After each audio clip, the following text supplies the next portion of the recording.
Connaissez-vous le syndrome de la pastèque? Un problème que connaissent beaucoup d'entrepreneurs et d'indépendants. Vous voyez cette grosse pastèque? Imaginez que c'est votre tête.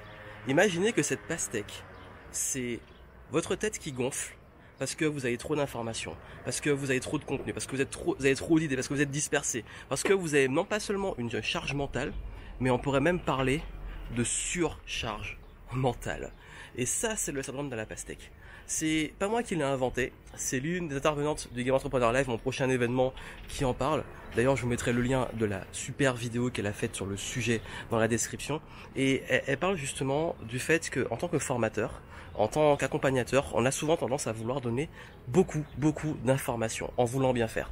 Mais que ça fait l'effet inverse parce que nos élèves, nos formés, les gens qu'on accompagne, sont submergés d'informations et ils n'arrivent plus à en sortir.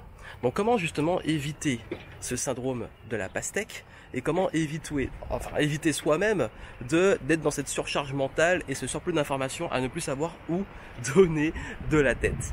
Ben en fait, il y a 3 choses à faire. La première, c'est déjà de définir clairement les compétences, les savoirs, ce dont vous avez besoin pour éviter de tourner autour du pot et de continuer à accumuler plein d'informations dont vous n'avez pas besoin en urgence. Parce que ça, c'est un gros problème, c'est quand on consomme trop et que c'est pas forcément les choses qui vont nous aider tout de suite, on a tendance à vite se disperser. La deuxième chose, c'est bien entendu un concept fondamental que j'enseigne dans l'art d'apprendre à apprendre et d'apprendre plus vite, qui est le fait de toujours implémenter le plus vite possible. Et même en tant que formateur, en tant que pédagogue, professeur, coach, etc., le plus important, c'est de faire nos élèves appliquer le plus vite possible, implémenter le plus vite possible. Parce que c'est là qu'ils vont comprendre et c'est là qu'ils vont sortir de trop d'informations, on sait plein de trucs, à on fait, on implémente et on apprend beaucoup plus efficacement comme ça. D'où l'intérêt de toujours proposer de l'implémentation. Et la troisième chose, c'est bien entendu un concept que j'adore, qu'on aime tous, c'est le jeu, jouer.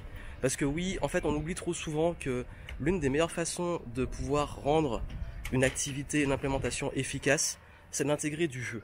Et du jeu, ça veut dire quoi? Ça veut dire justement parfois de gamifier un peu une formation, d'intégrer des choses qui font que les personnes, les apprenants, d'ailleurs on fait ça beaucoup avec les enfants, vont pouvoir implémenter, agir en s'amusant.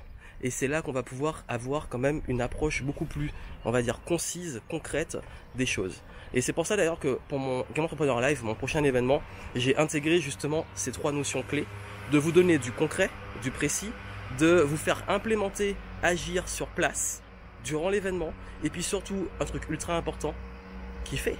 On va mettre du fun, du jeu, pour que vous puissiez avoir justement des bonnes occasions d'implémenter des concepts business, mindset, en tout cas en vous amusant.